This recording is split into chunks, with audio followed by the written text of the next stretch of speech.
శ్రీమాత్రే నమ. జయ గురు దత్తాత్రేయ నమ. ఈ వీడియోలో మనం కర్కాటక రాశి వారికి 2026వ సంవత్సరం అంటే ఆంగ్ల సంవత్సర ఫలితాలు తెలుసుకునే ప్రయత్నం చేద్దాం. అంటే సాధారణంగా ఈ 26వ సంవత్సరంలో మనం ఏ విధంగా ప్లాన్ చేసుకుంటే బాగుంటుంది, ఏ మార్పులు వచ్చే అవకాశం ఉంది, ఇవన్నీ కూడా ముందుగా ప్లాన్ చేసుకుంటే జాతకుడికి ఒక అవగాహనగా ఉంటుందని ఈ జనవరి నెల నుంచి డిసెంబర్ 31 మధ్యలో ఏ విధంగా ప్లాన్ చేసుకోవాలన్న ఫలితాలు చెప్పడం జరుగుతుంది. మరి కర్కాటక రాశి వారికి ప్రధాన గ్రహాలు రాహు, కేతువు, శని, అలాగే గురువు. సో ఇంచుమించుగా ఈ 4 గ్రహాలు కూడా వీళ్ళకి సంవత్సరం అంత అనుకూలంగా లేవు. అందువలన ఏంటంటే వీళ్ళు భవిష్యత్తు అంతా కూడా మరి నిరంతరం స్పీడ్గా సంచరించే కుజ, రవి, బుధ, శుక్ర, చంద్రగ్రహాల మీద వీళ్ళ యొక్క జాతకం ఆధారపడి ఉంటుంది. అయితే ప్రధానంగా మరి కర్కాటక రాశి వారికి కుటుంబ స్థానంలో, ధనస్థానంలో కేతుగ్రహ సంచారం. ఈ కేతువు కుటుంబ స్థానంలో ఉండడం వల్ల జాతకుడు చాలా సందర్భాల్లో కుటుంబానికి దూరంగా సంచరించడం జరుగుతూ ఉంటుంది. కుటుంబ విషయాలు ఏ విధంగానూ పట్టించుకోకుండా ఏదో ఇతర విషయాల్లో కాలక్షేపం చేయడం జరుగుతూ ఉంటుంది. అలాగే కుటుంబ సభ్యులతో విభేదాలు, చికాకులు రావడం జరుగుతూ ఉంటుంది. ఆర్థిక పరంగా కుటుంబం ఎంత ఇబ్బందుల్లో ఉన్నా జాతకుడు తనకేమీ పట్టనట్టు వ్యవహరించడం జరుగుతూ ఉంటుంది. ఏదైనా మాట్లాడినప్పుడు ఇతరులు హర్ట్ అయ్యే విధంగా మాట్లాడడం జరుగుతూ ఉంటుంది. ఏదైనా అంటే కుటుంబం నుంచి దూరంగా వెళ్తానని కూడా చెప్పడం జరుగుతూ ఉంటుంది. ఏదైనా కొంత కుటుంబ విషయాల్లో, ఆర్థిక విషయాల్లో అనుకూలత ఉండదు. అలాగే అనారోగ్య సమస్యలు ప్రధానంగా కంటికి సంబంధించినవి కానీ, పంటికి సంబంధించిన ప్రాబ్లమ్స్ లాంటివి వచ్చే అవకాశం ఉండదు. ఇది 2లో కేతు, అష్టమంలో రాహు.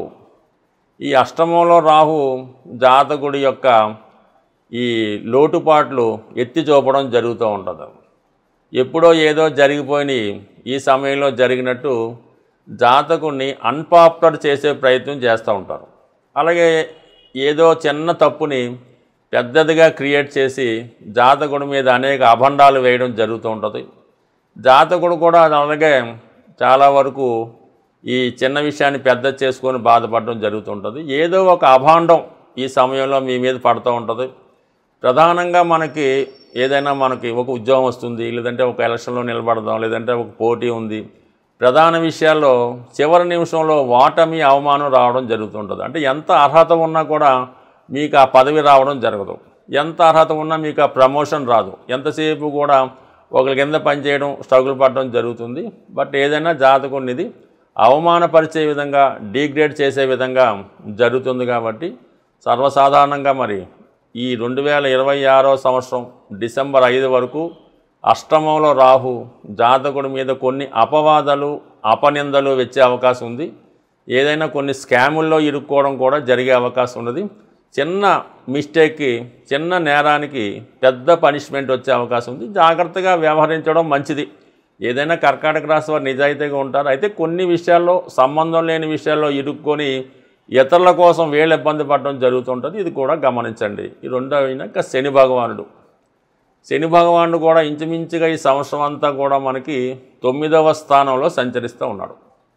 9వ స్థానం అనేది ఒక విధంగా అదృష్ట స్థానం అయినప్పుడు కూడా శని 9లో ఉన్నప్పుడు నిర్భాగ్య యోగాన్ని కలగజేస్తూ ఉంటాడు. అంటే నిర్భాగ్య యోగం అంటే అన్ని సమయాల్లో ధనం ఉంటుంది, ప్రధానంగా విషయంలో మాత్రం ధనానికి ఇబ్బంది కలుగుతూ ఉంటుంది. చాలా నిరాశ, నిస్పృహ కలుగుతూ ఉంటుంది. ఈ సమయంలో తండ్రి గారి నుంచి కానీ, గురువుల దగ్గర నుంచి కానీ వ్యక్తిగతంగా వాళ్ళు ఇబ్బంది పడడం వల్ల వారు మీకు ఏ విధంగా సహాయపడలేకపోతూ ఉంటారు. ఆ విధంగా 9లో ఉన్నటువంటి శని భగవానుడు ఏదైనా దూర ప్రాంత ప్రయాణమో, విదేశ అవకాశం వస్తుంది అనుకుందాం, అది ఏదో రకంగా వాయిదా పడుతూ ఉంటుంది. ఏదైనా ప్రధాన విషయం ఏంటంటే డబ్బులు సమయానికి లేక చాలా కార్యక్రమాలు ఆగిపోవడం జరుగుతూ ఉంటుంది. చాలా సందర్భాల్లో మరి ఈ భాగ్యస్థానంలో శని మన చేత కొంత భక్తి సంబంధించినటువంటి రెగ్యులర్గా చేసే మన పుణ్య కార్యక్రమాలు చేయించకుండా వేరే కార్యక్రమాల్లో పాల్గొనేలాగా చేస్తూ ఉంటాడు. ఎక్కువగా శుభవార్తలు కాకుండా చెడు వార్తలు వినేలాగా ఉంటుంది. బట్ ఏదైనా సరే భగవంతుని నిర్ణయం జరుగుతూ ఉంటుంది. బట్ ఇవన్నీ పక్కన పెడితే మరి ప్రధానంగా గురువే ఈ రాశికి యోగకారకుడు, భాగ్యాధిపతి. అటువంటి భాగ్యాధిపతి వ్యయంలో ఉన్నాడు. అంటే పుణ్య కార్యక్రమాల కొరకు, పిల్లల చదువు కొరకు ధనం వ్యయం అవుతూ ఉంటుంది. ఎంత కటకట్లాడినా సమయానికి ఏదో విధంగా అప్పు చేసి ధనం ఖర్చు పెట్టవలసి ఉంటుంది. అలాగే రుణదాతల నుంచి కొంత ఒత్తిడి కూడా కలుగుతుంటుంది. కంపల్సరీగా చేయవలసి ఉంటుంది. ఏదో ఒక పని తప్పదు. ఈ రుణం తీర్చుకోవడం అంటే కేవలం డబ్బులే కాకుండా పెళ్ళిళ్ళు చేయడం, పుట్టినరోజులు జరిపించడం, చీర సారే పెట్టడం, ఇవన్నీ కూడా జాతకుడి యొక్క రుణానుబంధానికి సంబంధించినవి. వాటి వల్ల జాతకుడు ఎక్కువ స్ట్రెస్ ఫీల్ అవుతుంటాడు. అయితే ఇవన్నీ కూడా జాతకుడికి జూన్ 1వ తారీఖు వరకు ఇబ్బంది ఉంటుంది. జూన్ 1 నుంచి గురువు రాశిలోకి ప్రవేశించడంతో జాతకుడికి చాలా విషయాల నుంచి రిలీఫ్ లభిస్తూ ఉంటుంది. అటు 9లో ఉన్నటువంటి శని ప్రభావం నుంచి తగ్గుతాడు, అష్టమంలో ఉన్నటువంటి రాహు నుంచి తగ్గుతాడు, 2లో ఉన్నటువంటి కేతు, అంటే కుటుంబ విషయాలు కానీ ఆర్థిక విషయాలు కానీ ఇవన్నీ కూడా జాతకుడికి ఒకేసారి అనూహ్యంగా ఏదో వర్షం పడినట్టు జూన్ 1 నుంచి సమస్త కష్టాలు తీరిపోయి అదృష్టం వైపు ప్రయాణిస్తాడు. గతంలో ఉన్నటువంటి సమస్యల నుంచి బయటపడతాడు, అనారోగ్య సమస్యల నుంచి బయటపడతాడు, దైవత్వం వెలుగుతూ ఉంటుంది. అయితే అక్టోబర్ 30 తర్వాత మళ్ళా గురువు అతిచారలో ధనస్థానంలోకి రావడంతో కుటుంబ సభ్యుల నుంచి మంచి లభిస్తుంది.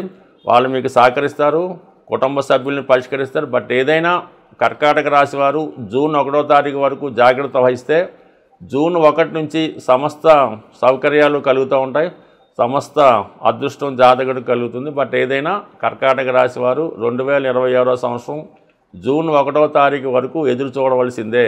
గోచార రీత్యా కానీ జన్మజాతక రీత్యా జరుగుతున్నటువంటి దశలు జరుగుతున్నప్పుడు కానీ ఆ గ్రహాలు మనకు అనుకూలించాలంటే ఆ గ్రహ అనుకూలత కొరకు కొన్ని పరిహారాలు అన్నవి ఉండడం జరుగుతూ ఉంటుంది. ఏదైనా మనం ప్రయత్నం బట్టి ఏ గ్రహం ఆ ఫలితం ఇస్తుందో ఆ గ్రహాన్ని మనం ప్రసన్నం చేసుకుంటే కంపల్సరీగా ఆ గ్రహం మనకి అనుకూలమైన ఫలితాలు ఇవ్వడం జరుగుతూ ఉంటుంది. సర్వసాధారణంగా మనకి జన్మ లగ్నం రీత్యా, జన్మ రాశి రీత్యా ఏ గ్రహం అయితే అనుకూలంగా ఉంటుందో ఆ గ్రహానికి సంబంధించినటువంటి రత్నధారణ అన్నది జరుగుతూ ఉంటుంది. ఆ రత్నం పెట్టుకోవడం జరుగుతూ ఉంటుంది. ఏ గ్రహం అయితే ప్రతికూల ఫలితం ఇస్తుందో, పాపగ్రహం అంటారో, ఆ గ్రహానికి జపం చేయించడం, దానాలు ఇప్పించడం లాంటిది సర్వసాధారణంగా జరుగుతూ ఉంటుంది. అయితే ప్రస్తుత గోచార రీత్యా మనకి ఈ 4 గ్రహాల కోసమే తెలుసుకున్నాం ఈ వీడియోలో. రాహు, కేతువు, గురువు, శని. అయితే ఈ 4 గ్రహాల్లో ఒక్కొక్క గ్రహం ఒక్కొక్క భావానికి లేదంటే ఒక్కొక్క కారకత్వానికి కారణం అవుతూ ఉంటాయి. వాటి ప్రసన్నం చేసుకొని మనం ఎదుర్కొన్నటువంటి ఇబ్బందుల ప్రకారం ఆ గ్రహానికి పరిహారం చేసుకుంటే కంపల్సరీగా గ్రహం అనుకూలత ఇవ్వడం జరుగుతూ ఉంటుంది. దానికి మనం ఫిజికల్గాను తోడ్పడాలి, అలాగే మనకి దైవత్వ పరంగా కూడా చేసుకోవడం జరుగుతూ ఉండాలి.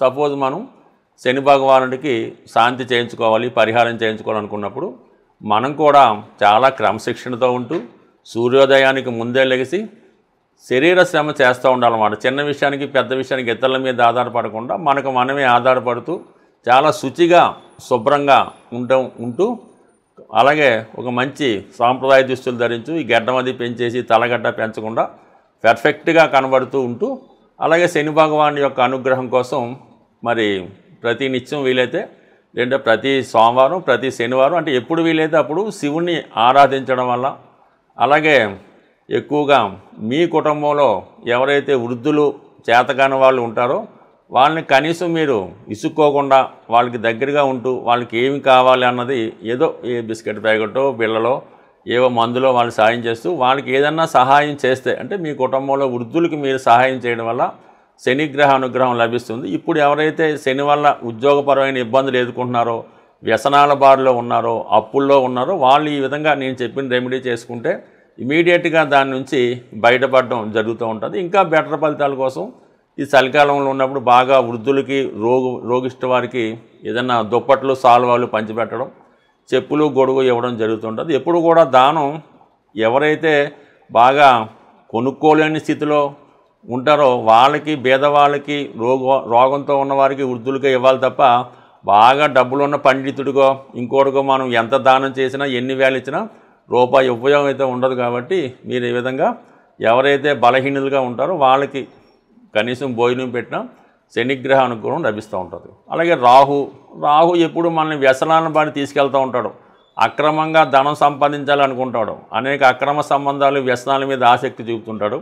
అటువంటి విషయాల్లో బాధపడుతున్నవారు రాహుగ్రహ అనుగ్రహం కోసం కంప్లీట్గా మీరు అమ్మవారి అనుగ్రహం పొందవలసిందే. దుర్గాదేవి ఆరాధన ప్రతి శనివారం, ప్రతి శుక్రవారం అమ్మవారిని ఆరాధించడం, దుర్గా అష్టోత్తరం, లలితా సహస్రనామం పారాయణ చేయడం.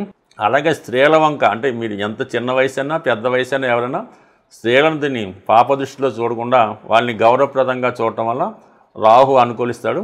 మరీ ఇబ్బందుల్లో ఉన్నప్పుడు మినప గారెలు, అంటే మినుములతో వడలు, గారెలు కొన్ని ప్రాంతాల్లో అంటారు, మినప గారెలు లాంటివి తయారు చేసి ఎవరైతే దీర్ఘకాలిక రోగంతో క్యాన్సర్ కానీ, అంటే గతంలో లెపర్స్ అని, ఎయిడ్స్ అని ఉండేవి, అటువంటి వారికి ఈ మినప గారెలు పంచిపెట్టడం వల్ల రాహుగ్రహం పరిహారం లభిస్తూ ఉంటుంది. అలాగే కేతు నిరాశ నిస్సు కారణమవుతుంటాడు. కేతు వల్ల ఇబ్బంది పడుతున్న వాళ్ళు, వాళ్ళకి దేవాలయంలో ఉన్నటువంటి సాధువులకి ఎండు ఖర్జూరం, అలాగే వారికి కావాల్సినటువంటి ధనం, అంటే 11 రూపాయలు కొంత ఎండు ఖర్జూరం ఆ సాధువులకి పంచిపెట్టడం వల్ల కానీ, లేదంటే సాధువులకి ఒకరోజు భోజనం పెట్టి వాళ్ళకి వస్త్రదానం చేయడం వల్ల కేతువు మీకు సహకరిస్తుంది. అంటే కేతు కేవలం సన్యాసులకు మాత్రమే మీరు ఇటువంటి భిక్ష చేయవలసి ఉంటుంది. అలాగే పెళ్లి చేసుకొని సంసారం చేస్తున్న వైభోగులు అనిపిస్తున్న వాళ్ళకి మాత్రం చేస్తే ఉపయోగం అయితే ఉండదు. ఈ విధంగా కొంతమంది నిర్భాగ్యులుగా, పిచ్చివాళ్ళగా తిరుగుతూ ఉంటారు. ఏమీ లేకుండా, దేశాన్ని ఏమీ పట్టించుకోకుండా, కనీసం ఒంటి మీద బట్ట లేకుండా ఉంటారు. అటువంటి వారిని ఒక నారాయణ సేవ అది చేసి వాళ్ళకి మంచి బట్టలు ఇచ్చి అనుగ్రహిస్తే మాత్రం కేతు మీకు కంపల్సరిగా, కేతు ఇచ్చాడంటే మాత్రం అది చాలా శాశ్వతమైన కీర్తి ఇవ్వడం జరుగుతూ ఉంటుంది.